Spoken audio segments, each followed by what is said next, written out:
چوری اور ڈکیتی اور ڈاکوؤں اور مجرموں کے خلاف جو جنگ لڑ رہے ہیں، ساری قوم پہ فرض ہے کہ وہ ہمارے ساتھ کھڑے اور اسلام آباد سب نکلیں. میں اپنی ساری قوم کو دیکھنا چاہتا ہوں. السلام علیکم دوستوں، میں ہوں جویدہ.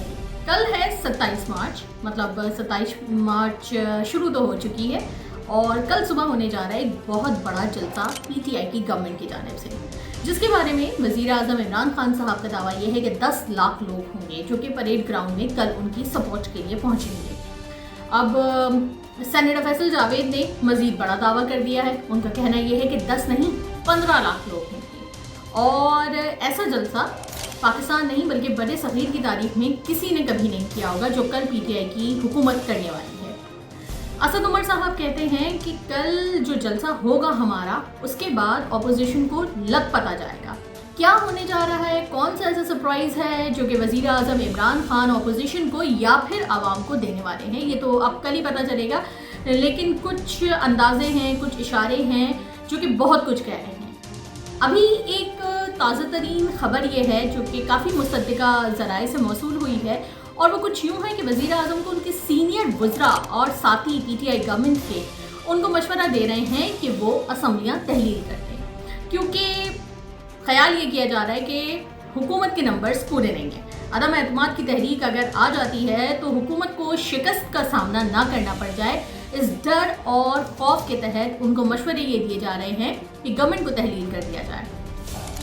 اب سوال یہ پیدا ہوتا ہے کہ خان صاحب جو کرکٹر ہیں، اسپورٹس مین ہیں، بہت بڑے کپتان ہیں، دنیا کے سب سے عظیم کپتان ہیں، کرکٹ کو ان سے زیادہ کوئی نہیں جانتا، سیاست کو ان سے زیادہ کوئی نہیں جانتا، مغرب کو ان سے زیادہ کوئی نہیں جانتا، برطانیہ کو، امریکہ کو، کسی چیز کو ان سے زیادہ کوئی نہیں جانتا.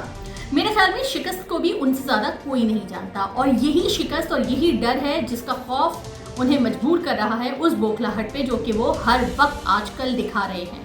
الیکشن کمیشن نے انہیں منع کیا کہ جلسے نہ کریں.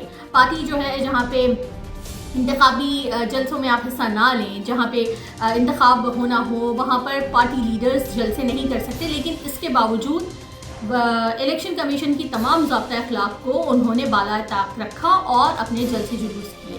جلسے جلوسوں میں وہ جس قسم کی زبان کا استعمال کرتے ہیں وہ ہم سبھی واقف ہیں. اب یہاں پہ زبان کی بات میں بار بار کرتی ہوں کیونکہ مجھے اس بد تہذیبی سے سب قسم کی چڑ ہوتی ہے جو کہ وزیر اعظم صاحب کی جانب سے استعمال کی جاتی ہے. گو کہ ہمارے بہت سارے سیاستدان اور عام طور پہ پبلک بھی بہت سلینگ یوز کرتی ہے، گالم گلوچ والی زبان استعمال کرتی ہے، لیکن وزیر اعظم کا عہدہ سب سے بڑا عہدہ ہوتا ہے کسی بھی کیبنٹ کا. وہ چیف منسٹر ہوتے ہیں، وہ پرائم منسٹر ہیں، سب سے بڑے منسٹر، لیکن اس کے باوجود وہ اپنے منصب کے ساتھ اس قسم کی ناانصافی کرتے ہیں کہ وہ اس کا خیال نہیں کرتے اور انتہائی عامیانہ گفتگو وہ کرتے ہیں. ہر وقت ریاست مدینہ ریاست مدینہ ریاست مدینہ کی رٹ وہ لگائے رکھتے ہیں، اور جیسے کہ آج بلاول بھٹو زرداری نے کہا کہ ریاست مدینہ کا ذکر کرتے ہوئے آپ کو شرم نہیں آتی کیونکہ ریاست مدینہ کے بعد اگلے سینٹنس میں ہی آپ گالی دے رہے ہوتے ہیں.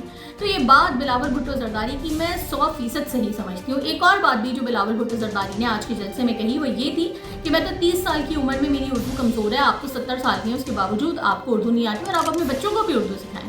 کیونکہ انہوں نے کچھ دن پہلے عمران خان صاحب نے زرداری صاحب کو کہا تھا کہ اپنے بیٹے کو اردو تو سکھا دو، اس کو تو اردو ہی نہیں آتی ہے، اور ممکری کر کے دکھائی تھی جو کہ خان صاحب کی طبیعت کا خاصہ ہے کہ وہ لوگوں کا مذاق اڑاتے ہیں.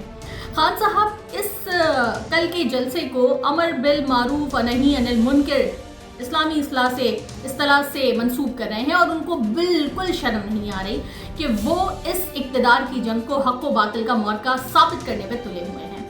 بار بار کی چیخو پکار کہ نیوٹرل نہ رہیں، نیوٹرل نہ رہیں، نیوٹرل نہ رہیں، حق و باطل کی جنگ میں کوئی نیوٹرل نہیں ہوتا. تو خان صاحب آپ کو یہ غلط فہمی کیوں کر لاحق ہو گئی ہے کہ صرف آپ ہی حق پر ہیں یا آپ جہاں پر ہیں حق وہی ہے؟ تو خان صاحب جو ہے اس قسم کی بکھلاہٹ کا شکار دکھائی دیتے ہیں، اپنے آپ کو مکمل طور پر وہ حق پر سمجھتے ہیں اور بیرونی قوتوں یا پھر خلائی مخلوق یا پھر جس کسی کو بھی آوازیں دے دے کے پکار کے وہ بار بار کہہ رہے ہیں کہ نیوٹرل نہ رہیں. کیوں نیوٹرل نہ رہیں؟ کیونکہ یہ عمران خان صاحب کے حق میں فیصلہ دیں، کیونکہ عمران خان جہاں کھڑے ہو جاتے ہیں حق تو وہیں سے شروع ہو جاتا ہے، چاہے فورن فنڈنگ کا مسئلہ ہو، چاہے شوگر مافیا والا کیس ہو، چاہے ٹمبر مافیا والا کیس ہو، کچھ بھی ہو. خان صاحب اگر کہیں پہ کھڑے ہوئے ہیں اور کوئی بات کر رہے ہیں تو وہ حق ہوگی. یہ خان صاحب کی ذہنی کیفیت ہے. ایسی ذہنی کیفیت والا آدمی اب دیکھنا یہ بہت بہت بہت دلچسپ ہوگا کہ کل کے جلسے میں کیا کرتا ہے. امید یہی ہے اور قوی امکان ہے کہ خان صاحب اپنی جو زبان ہے اس کا بھرپور استعمال کریں گے. تو زبانی جہاد خان صاحب کا سب سے بڑا ٹول ہے. جتنی اچھی وہ زبان کا استعمال کرنے کے ماہر ہیں, میں تو کہتی ہوں عامر لیاقت بھی اتنا اچھا جو ہے زبانی ماہر نہیں ہے جتنے خان صاحب ہیں زبان کے استعمال کے ماہر. آج کے جلسے میں انہوں نے کہا زرداری بیماری, اور شہباز شریف صاحب کو انہوں نے چیری بلاسم شریف کہہ دیا. مولانا کی تو تہذیب کو ڈیزل کہہ کے کرتے ہی رہتے ہیں, جبکہ کچھ دن پہلے انہوں نے خود ہی کہا تھا کہ مجھے آرمی چیف نے منع کیا ہے کہ دیکھیں عمران, مولانا فضل الرحمان کو ڈیزل نہ کہا کریں. لیکن اس کے باوجود عمران خان صاحب جو ہیں وہ آرمی چیف کی بات سننا شاید پسند نہیں کر رہے. لیکن اللہ جانے پھر وہ کس کو بلا رہے ہیں, نیوٹرل کی رٹ وہ کس کے لیے لگا رہے ہیں. اہم مدعا یہ ہے کہ خان صاحب اپنی اس اقتدار کی ہوس اور اقتدار کی جنگ کو اسلام کی جنگ سے جوڑ رہے ہیں, اور اپنے آپ کو حق پہ سمجھتے ہوئے نیکی بدی کی باتیں کر رہے ہوتے ہیں اور صحیح غلط کی بات کر رہے ہوتے ہیں. تو خان صاحب جس طرح آپ اپنے آپ کو مکمل طور پہ صحیح سمجھتے ہیں نا, دوسری پارٹیز کے جو لوگ ہیں وہ بھی اپنے آپ کو آپ ہی کی طرح صحیح سمجھتے ہیں. لیکن اس کے باوجود اسلام کارڈ کوئی بھی نہیں کھیلتا, کیونکہ یہ سب سیاستدان ہیں اور منجھے ہوئے سیاستدان ہیں. آپ کی طرح بیوقوف نہیں ہیں. آپ سیاست میں مذہب کا استعمال کر کے معصوم عوام کے دلوں کو آپ تکلیف دیتے ہیں, آپ ان کو ٹھیس پہنچاتے ہیں, آپ ان کو گھروں سے نکالنے کے لیے یہ حربہ استعمال کر رہے ہیں کہ آپ اپنے جلسے جلوسوں میں اپنی بیکار کی ضد اور انا کے بیچ میں آپ اسلام کا ذکر لے کر آ جاتے ہیں. اسلام پہ آپ خود کتنا عمل کرتے ہیں یہ دنیا جانتی ہے. ہاتھ میں تسبیح لے لینے سے, ایاک نعبد و ایاک نستعین کی آیت 100 مرتبہ ریپیٹ کر دینے سے, ریاست مدینہ کی گردان کر دینے سے خان صاحب آپ پکے مسلمان حاجی نمازی نہیں بن جاتے. آپ کو ان ساری شخصیات کا ذکر کرنے سے, ان مقدس مقامات کا ذکر کرنے سے پہلے اپنی ذاتی زندگی پہ غور کرنا چاہیے کہ آپ خود کتنے بڑے مسلمان ہیں. اور چلے اگر آپ بہت بڑے مسلمان بھی ہیں نا, تب بھی جو سیاست ہے اس میں مذہب کا کارڈ آخری حربہ ہوتا ہے جو کہ ایک ہارنے والا شخص, ہارنے والا سیاستدان استعمال کرتا ہے. کیونکہ ہماری مینٹالٹی, ہمارے جو عوام ہے اس کی مینٹالٹی یہی ہے کہ مذہب کے نام پہ ہم لوگ جوش میں آ جاتے ہیں. تو خان صاحب اسی طرح عوام کو جوش دلانا چاہتے ہیں, کیونکہ ان کے سارے پتے تو پٹ چکے ہیں. کیا سرپرائز دینے والے ہیں یہ تو اب کل ہی پتہ چلے گا. اور اتحادیوں نے تو ابھی تک ان کا ساتھ دینے کے لیے کچھ بھی نہیں کہا ہے, نہ قاف لیگ نے کہا ہے, نہ ایم کیو ایم نے کہا ہے. لیکن کچھ بھی ہو سکتا ہے. این وقت پہ ہم یہ نہیں کہہ سکتے کہ یہ لوگ عمران خان صاحب کا ساتھ نہیں دیں گے, یہ دے بھی سکتے ہیں. ابھی تک ان کی جانب سے بھی کوئی حتمی فیصلہ نہیں کیا گیا ہے. آنے والا وقت ہی بتائے گا کہ عدم اعتماد کے دن کیا ہوگا. اسلام آباد کی صورتحال اس وقت کافی گہما گہمی کی صورتحال ہے, کیونکہ جے یو آئی کی جانب سے, پی ڈی ایم کی جانب سے بھی 28 مارچ کو جلسے کا کہا گیا ہے. ابھی سے ان کے کارکنان وہاں پہنچنا شروع ہو چکے ہیں, اور جو تازہ ترین اطلاعات ہیں وہ یہی ہیں کہ ان کے بہت سارے ارکان جو ہیں پرجوش طریقے سے وہاں پہنچ چکے ہیں. اور بہت ساری ویڈیوز بھی آئی ہیں جس میں وہ جھولے لیتے ہوئے بھی دکھ رہے ہیں, اور کافی کھیل تماشے کرتے ہوئے بھی جے یو آئی کے ارکان جو ہیں وہ دکھ رہے ہیں. اس کے علاوہ عمران خان صاحب تو کل جلسہ کرنے ہی والے ہیں. پریڈ گراؤنڈ میں ڈی جے بٹ کی بھی واپسی ہو گئی ہے. ڈی جے بٹ وہی ہیں جو کہ آرگنائز کیا کرتے تھے پی ٹی آئی کے جلسوں کو, اور بیچ میں ان کے تنازع سامنے آ گئے تھے کہ پی ٹی آئی گورنمنٹ نے ان کی پیمنٹ پوری نہیں کی. لیکن اب یہی پتہ چلا ہے کہ ان کی پیمنٹ بھی ہو چکی ہے.